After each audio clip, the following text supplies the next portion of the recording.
Hello, and welcome to ASMR Chess, or in this case, a good old ASMR Magic video.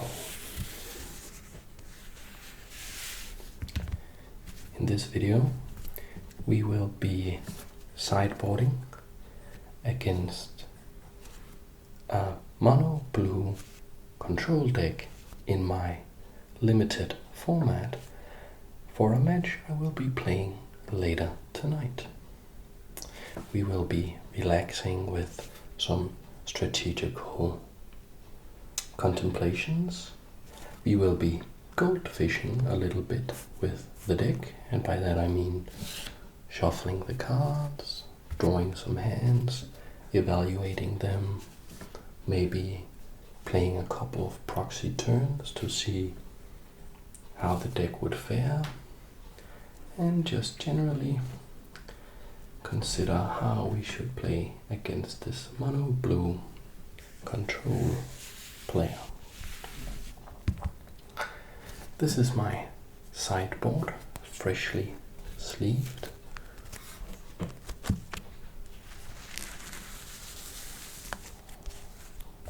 I will be going over the cards very quickly.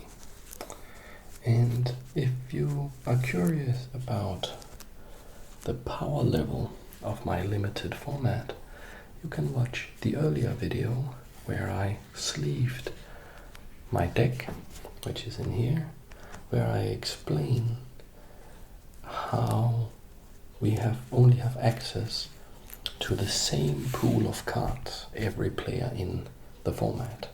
So we cannot just go out and buy the most powerful cards. It is sort of a combination of cube and draft and constructed. So yeah, a lot of things going on, but that's how we like to play the game. My opponent is a mono blue guy. He plays prison. So he only has 9 creatures in his deck. Usually he might sideboard in just a single creature more, or he might sideboard some creatures out even, because his whole deck is about controlling what's going on and drawing cards with treasure trove and impulse, inspiration, and that kind of card drawing effects. So he wants to outcard his opponent and win in the ultra late game. Games lasting till turn 30 are not unusual against this guy. I will be sideboarding in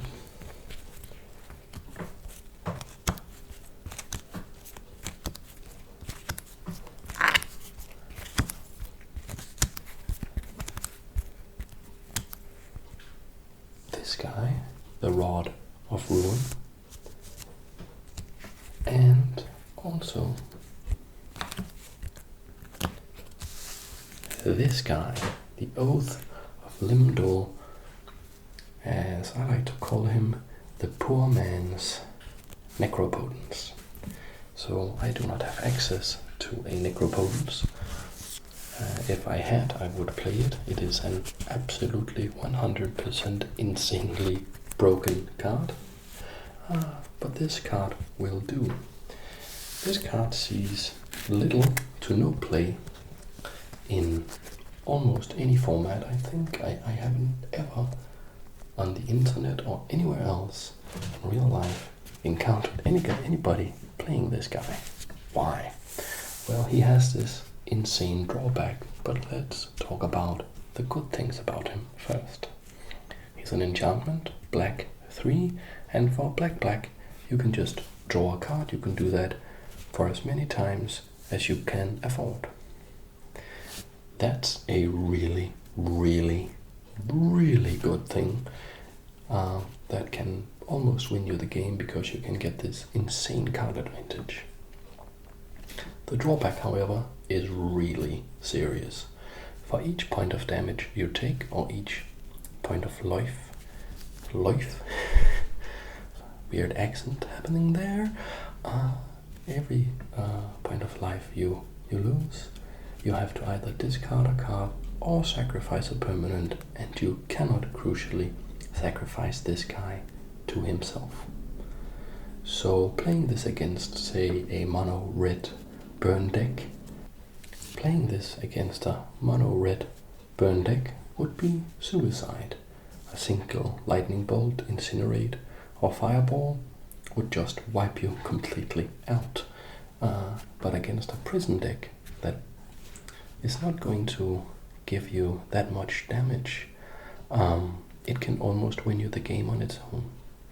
Because if you cast it, and you have to be really careful about how and when you do cast these cards, but if you play this right, you will be able to get such a massive card advantage that it will be very hard for your opponent to catch up. So I will be sideboarding him in, and also this Rod of Ruin. Now the Rod of Ruin is not considered a particularly strong card. Well, it's actually just considered a weak card, but I play this against this opponent for one very particular reason, and that is he has two shadow creatures that for all intents and purposes are just unblockable creatures for my deck, with power 2 and toughness 1, and this can kill them. And the reason I need this guy to kill them, and I'm not just using some of like the insane amounts of removal I have in this deck, is because it has the creatures have this ability where you can discard a card to return it to your hand. So this is one of his win conditions. What he will do is he will hoard lands on his hand, and he will just hoard cards on his hand. He has all these reaction spells, counter spells, brainstorms, this kind of stuff, impulse, inspiration, that will help him get a lot of cards in hand, and that is also just cards that he can wait until I do something and then use or may not use. And that means that he can keep his creature alive by just returning it to his hand every time I try to kill it with a removal spell. Well, since it has toughness 1, this card will just put an end to that. And crucially, this is an artifact. And artifacts are very good against mono blue because they have no destroy artifact effects. The best he can do, if I manage to get this to resolve, is to bounce it up to my hand again, and when I try to cast it, then counter it.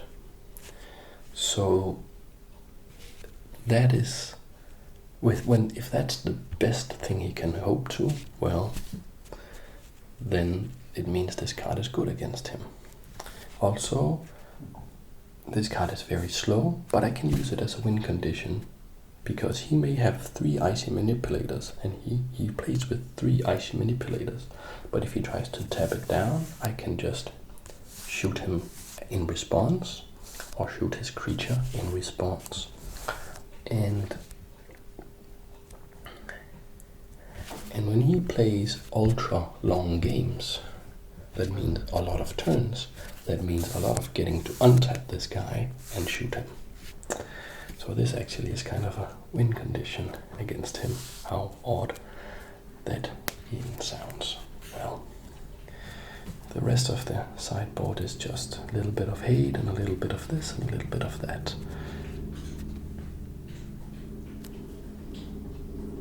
And the sound you hear there is a helicopter.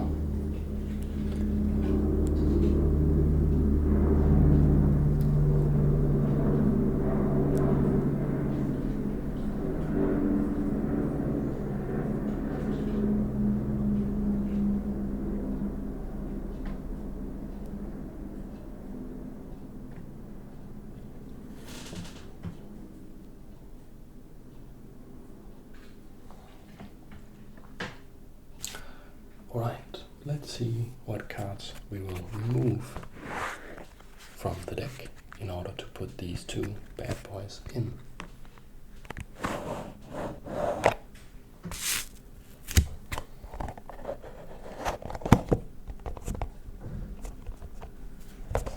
And we have the first one right here.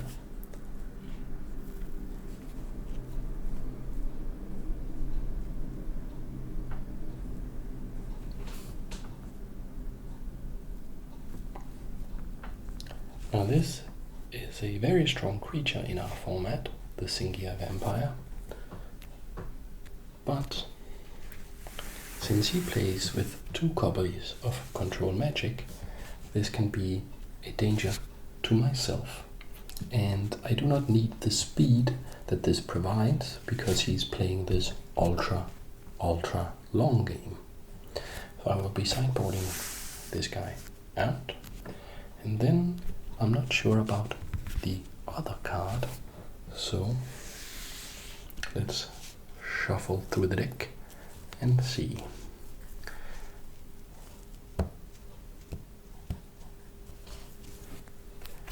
These are just lands, so we will be needing all 24 of those.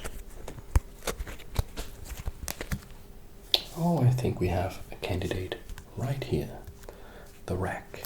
This gives him damage for each card he has fewer than 3, but he will, due to all his effects, card drawing effects, and the reactionary, can I say it like that? I don't think so. I think that means something different. Like reactive, the reactive nature of his deck. He will keep a lot of cards in hand, and therefore this will not be as good, even though I play with 4 copies of him to Turok. So we will be taking these cards out. And putting these 2 in. Now, we will remove the sideboard. We will remove the Rack and the Vampire. And we will goldfish a little bit. First of all, let's shuffle these lands into the deck.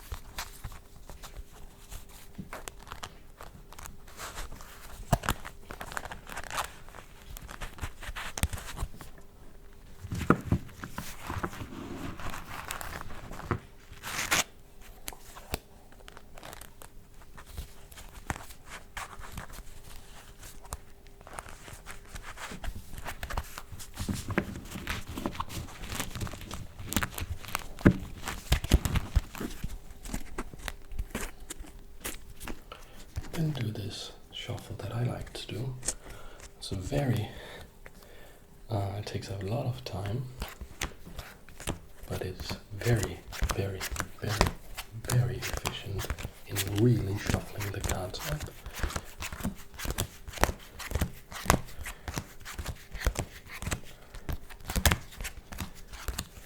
And it's important when you do it like this to not use 4 piles, because if you have pre-arranged the cards for some reason, maybe you were just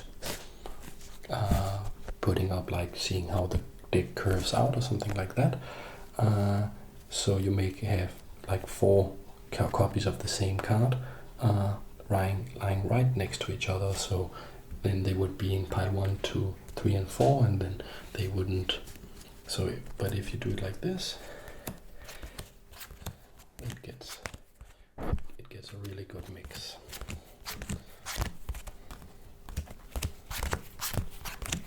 Sometimes I go back and forth, and sometimes I start over.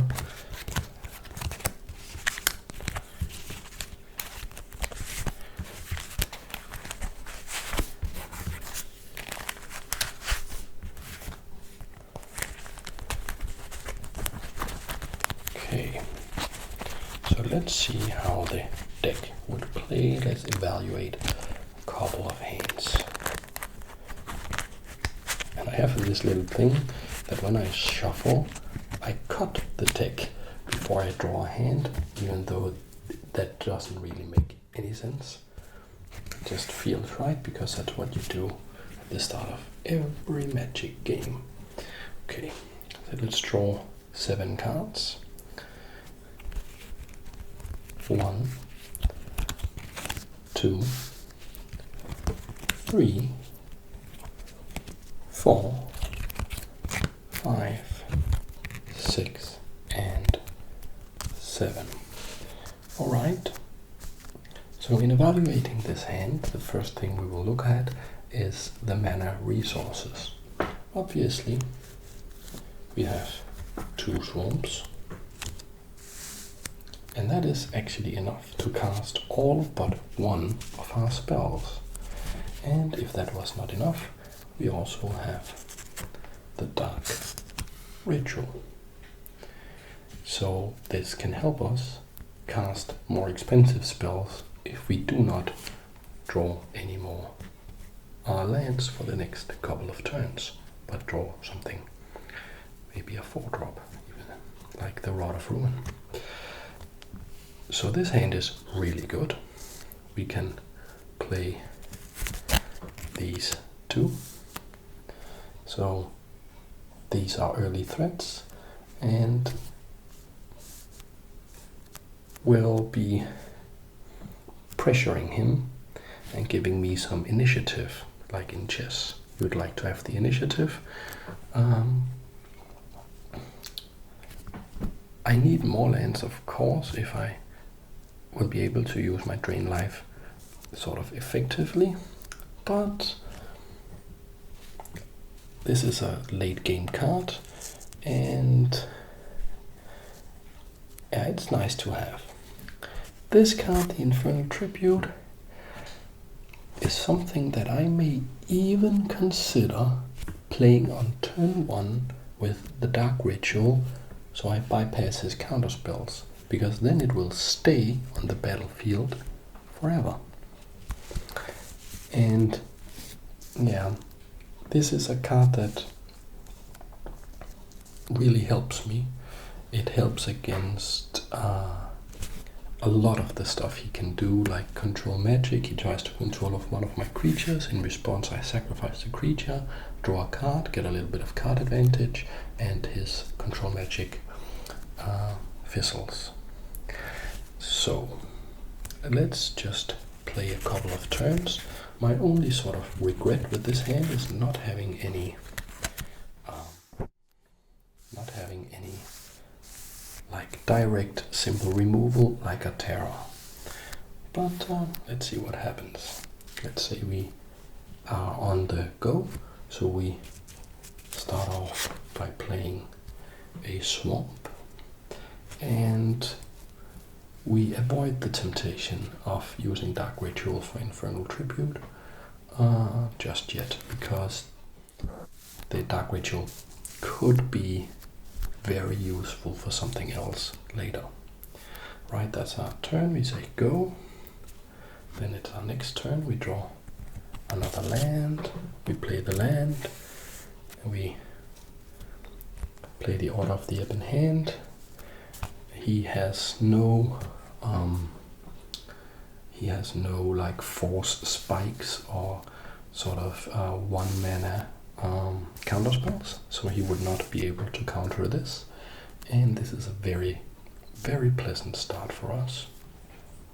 Yeah, let's just take one more turn, and it would be like this. Okay.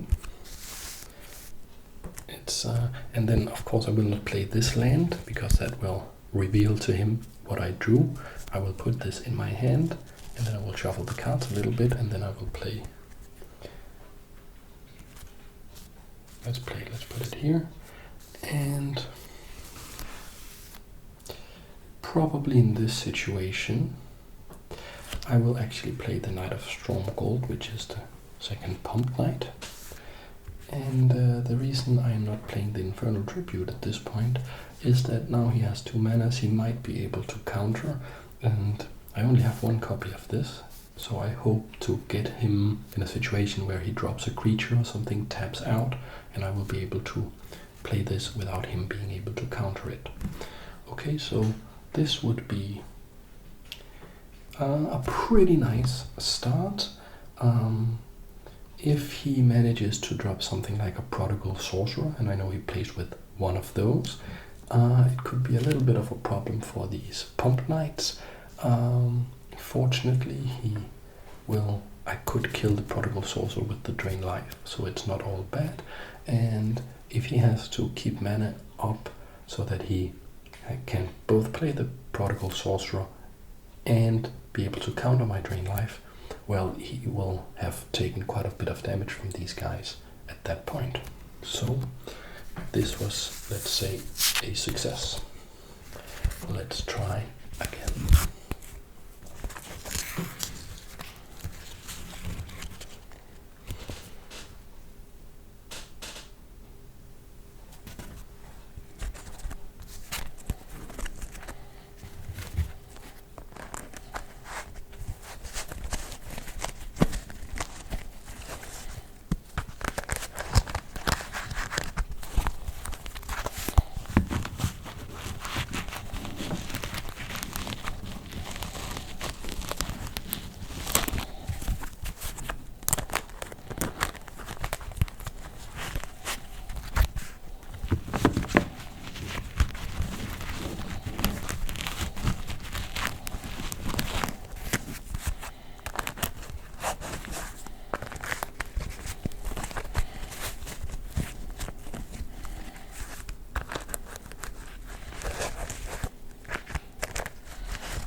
Swamp, Swamp, Drain Life, Swamp,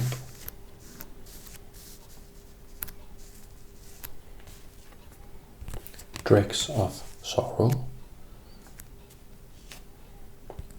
Swamp,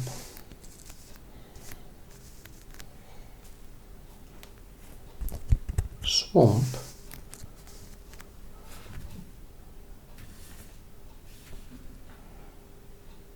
alright. So in evaluating this hand, the first thing we will notice is that we have 5 swamps. The second thing is that the 2 spells we have are Dregs of Sorrow and Drain Life. And these are both late game cards. The Dregs of Sorrow is probably only worth really playing for 7 mana, where X is equal to 2. So it's you will play it obviously with a Dark Ritual very often, with like 5 mana available. I have no Dark Ritual, and this is a pretty useless hand. Evaluating this hand, I'd say this is almost unplayable. If we had had a single threat, like if this mana, this swamp, had been a Pump Knight, then we could consider maybe playing it. But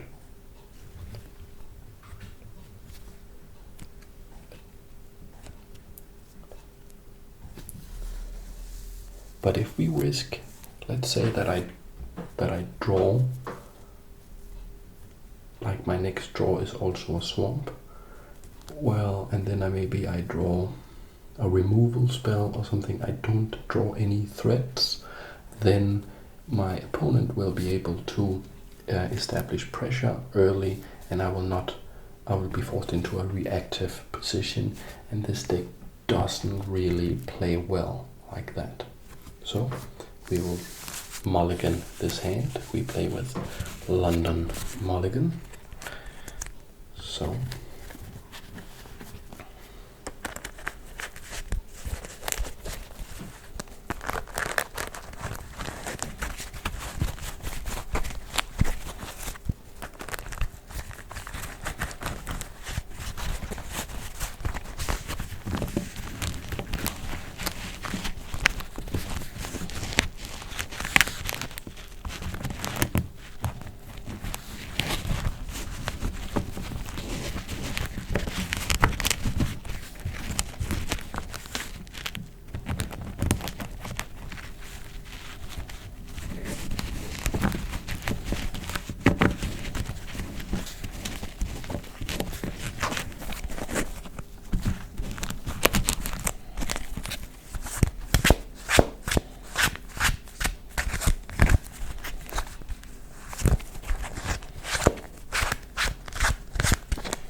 say that's enough. And then we cut, and then you draw 7 cards. Well, we draw 7 cards because we play with the London mulligan. Swamp, Dark Banishing, Pump Knight, Swamp, Pump Knight,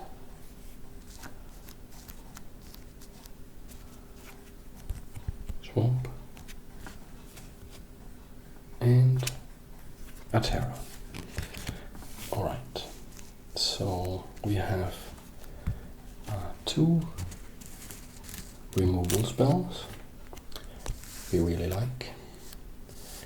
We have 2 early threats and 3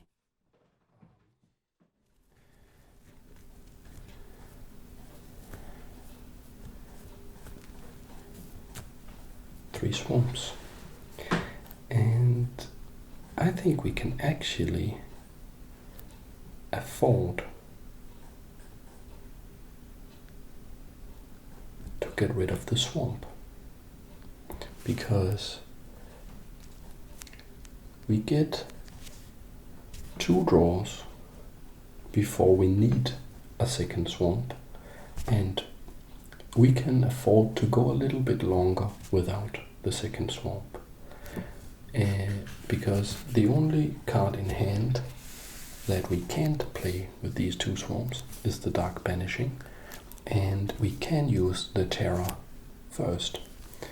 So we could say goodbye to this swamp, and then we could play the hand like this, and that would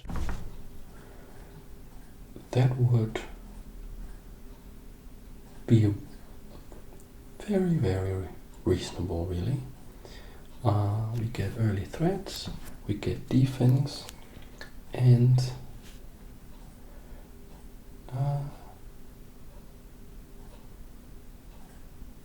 yeah, this is almost a perfect hand, actually. Of course, we are down 1 card, so that's a big disadvantage, but other than that, this should almost play itself.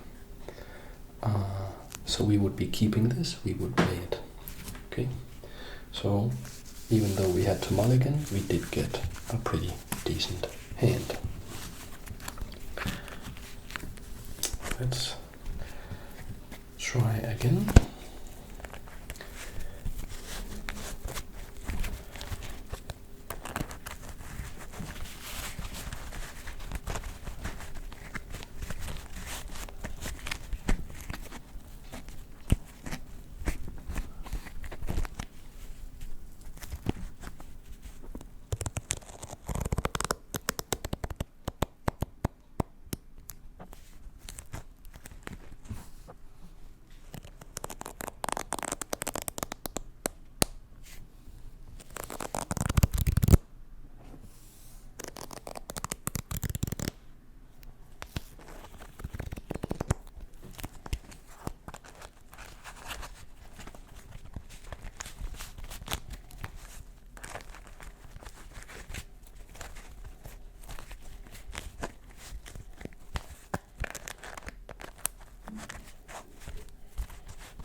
Draw 7 cards.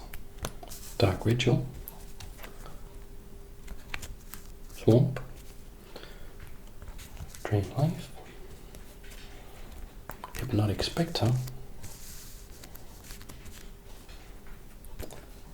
second Swamp,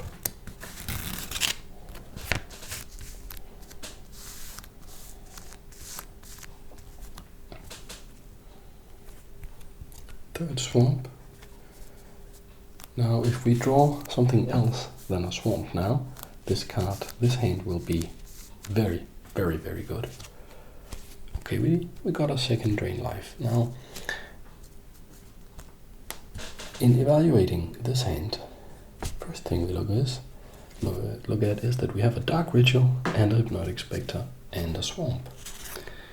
If we are on the go, that means if we had the first turn, then this can potentially win the game. He is mono blue, so he has no removal spells, really.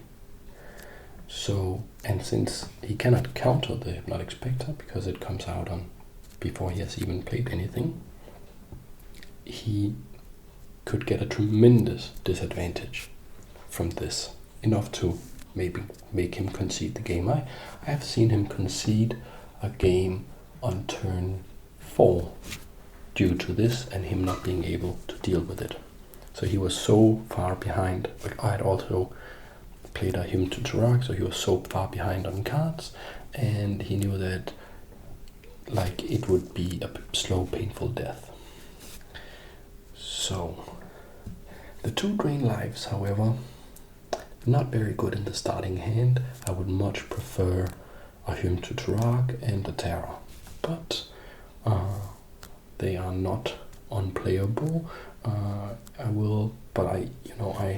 I much prefer to have them in the mid to late game. Well, let's see how this hand would play. Let's say we are on the draw, on the go, I mean. So we would obviously start out Swamp, tap for 1 black, play the Dark Ritual, put it in the graveyard, get 3 black mana in our pool and use them to play the Hypnotic Spectre. Now the only way he can really deal with this is through a card called Essence Flare.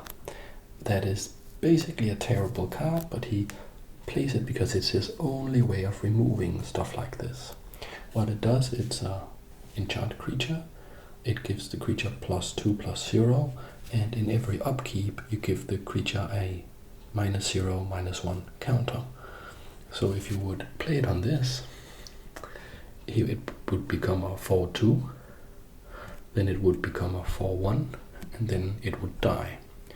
So let's say that he gets the turn now, drops a blue mana, he plays with 2 copies of Essence Flare, and he plays the Essence Flare on this guy. Then it's me, now he's a 4/1. I draw a card. It's the Oath.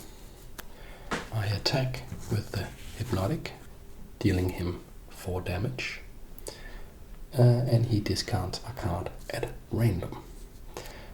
So now I have spent 2 cards on the Hypnotic Spectre with Dark Ritual and Hypnotic Spectre, and he has lost 2 cards with the Essence Flare and also the card that he has lost. So this is why the Essence Flare is actually kind of playable in this limited format, because if he didn't have that option, his only other option would be to wait for a 4-drop Control Magic or Icy Manipulator to tap this thing down. And by that time, he would be very far behind and would probably be losing. Then in my second main phase, I will play the Swamp. I will pass the turn.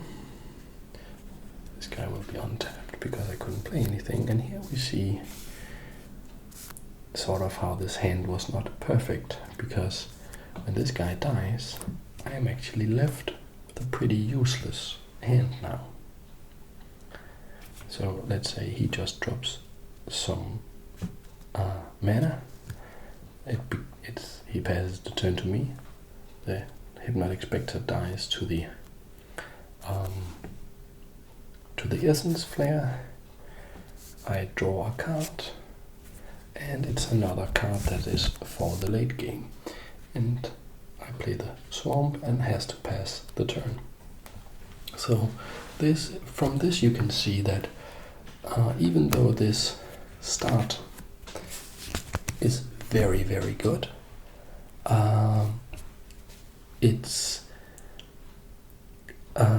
if he manages to deal with it,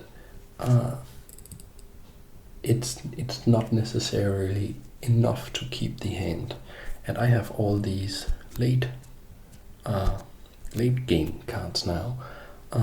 So the only reason I can sort of justify this situation is that he, first of all, only has 2 copies of Essence Flare, meaning that now we suppose that he had that card in hand, but if he didn't, he would be losing, and the probability is in our favor of that. I think the probability is something like 25% that he would have it, and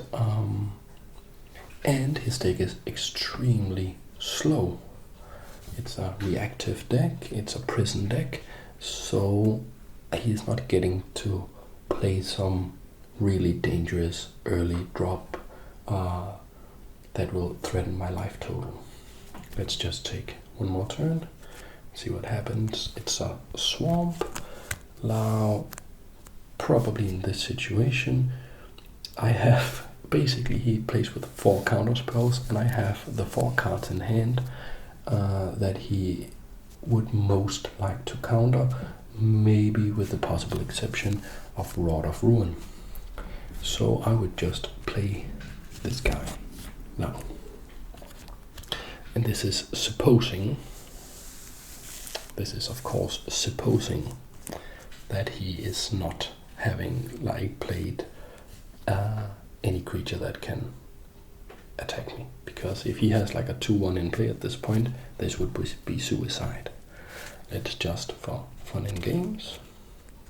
And usually he wouldn't have, like, he plays with air elemental and like heavier creatures, he could have the 2/1 shadow creature in play, but let's say he doesn't, just for fun and games.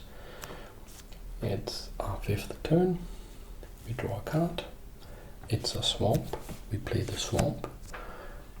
We hope to get something better, so we pay 2, draw another card, it's the Rod of Ruin.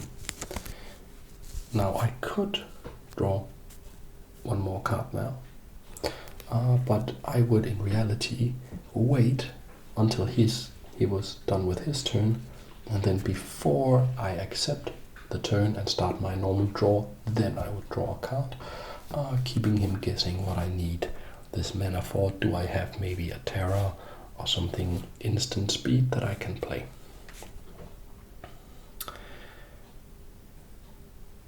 So this could be a losing situation for me, depending on what he is doing. And maybe it was wrong of me to keep the hand.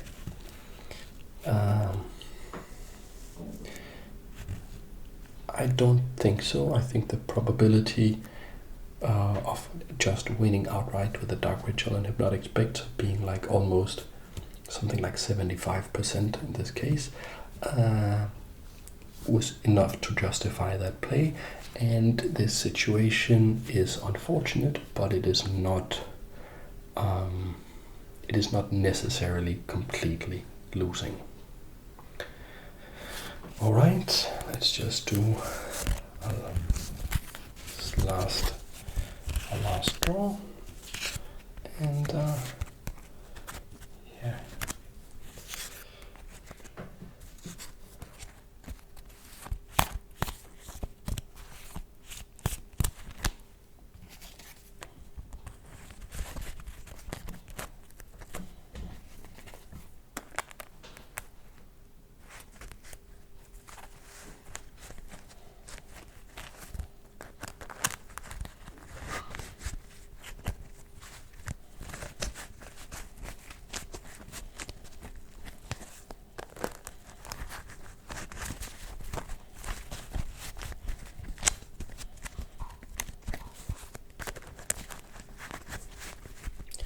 Not shuffling the cards as much as I would do if I was actually playing.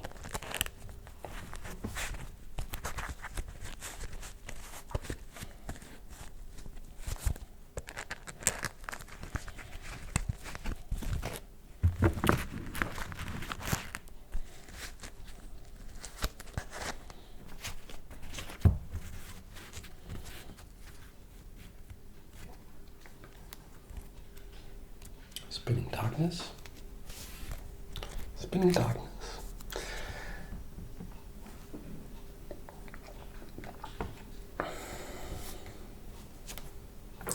One of the Ebon Hand. Dungeon Shade. This is not looking very well. Swamp, this is more like it.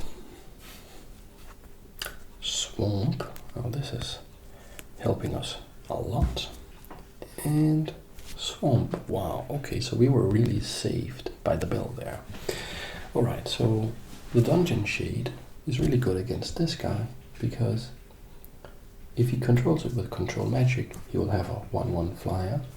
It's of course sad for me that I lost my one of my win conditions, and he does get the sort of card advantage where I lose one and he gain one, but it's just a 1/1 flyer because he has no way to pump it, because he hasn't access to black mana that I use to pump also the Pump Knights.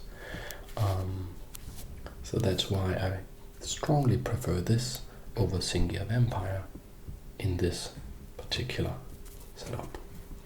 Okay, the Spinning Darkness, those are unfortunate, because we would have really liked to have a couple of sorceries or instants that we could use, maybe a Hymn to Turak to get some card advantage and get some cards in the graveyard. Some black cards in the graveyard, because what this does is that it deals 3 damage to a non-black creature and then I gain 3 life. It has a very high casting cost, but I can pitch it, and by that I mean I can play it for free without paying its casting cost if I exile 3 cards, black cards, the top 3 cards, the top 3 black cards from my graveyard. But it doesn't look like I will get any cards in my graveyard anytime soon. But let's try the hand out, because I think I would play this hand. Probably I would play this hand because I have an early drop. I have this guy that I can probably play when I get to turn 4, and I can establish some pressure, and I think this hand is good enough to play over losing 1 card to a mulligan. Alright, let's say we are on the go. We play the Swamp, pass the turn, draw a card, it's another Swamp. We play the Swamp, tap for 2 black mana, play the Pump Knight, pass the turn, draw a card, it's the Infernal Tribute. We will play that. Let's just say that it resolves. And of course I would, before I play the Infernal Tribute, now let's say this is my hand and I just drew, we have reversed time a little bit. Let's say I just drew the Infernal Tribute. The first thing I would do would be to attack. He probably would have no creature in play at this point. Well, he wouldn't have any creature in play at this point, because he has no creatures that are that cheap to play. And then he could be thinking, would I pump in attack or not? And I wouldn't. And after all of that, I would go to my second main phase. Then I would play the Swamp. I would tap for 3, and I would play the Infernal Tribute. And let's just say that it resolves, even though he could counter it, and he would like to, probably. And now we are in a pretty good position. This is a very good card to have against this guy. Let's just do a couple more turns, and like you can sort of, when you are goldfishing like this, you could sort of play out the first 3 turns realistically imagine what's going on. Think a little bit about statistics. When you hit turn 4 and above, like you're basically just playing, you're not really learning anything more at this point, but let's just play. Let's have a bit of fun. So I will draw a card. It's a swamp. I will not play that swarm, I will play this swarm instead. At this point I would probably try to play the Dungeon Shade. Let's say he uses a counter spell for that. Pass the turn, it's us again. I draw a card, it's a Dark Banishing. Let's say I play this guy. And in this situation, I would attack with this guy. Also, like this, I have been attacking every turn with him, if possible. And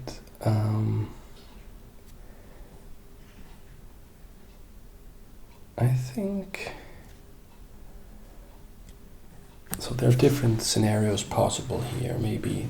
Like if he has a creature, he will probably not block with that because I can pump this guy to a 4/1 first strike, which would kill basically everything he has without where I wouldn't lose mine.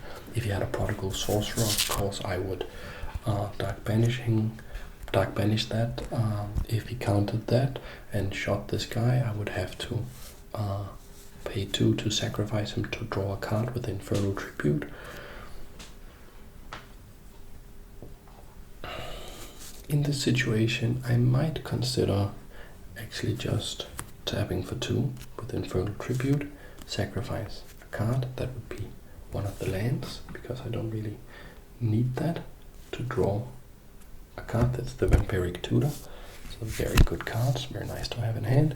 And then I would leave these so that when he plays a creature, let's say we pass the turn, he plays a creature, I kill the creature with the Dark Vanishing, so that I can freshly be untapped for 4 when I get the next turn, and I'm getting closer to being able to play the Spinning Darkness. Draw a card, it's the Dungeon Shade, and this game I would be probably in a pretty good position.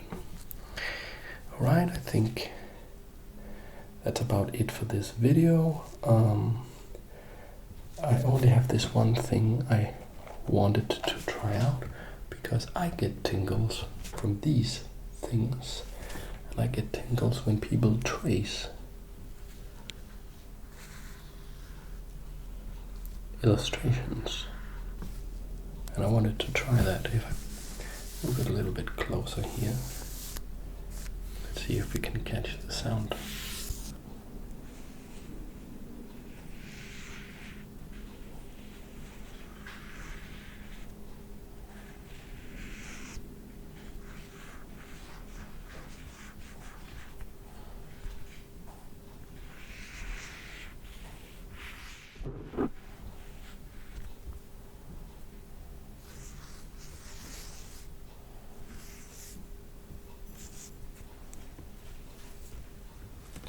That's it for this video.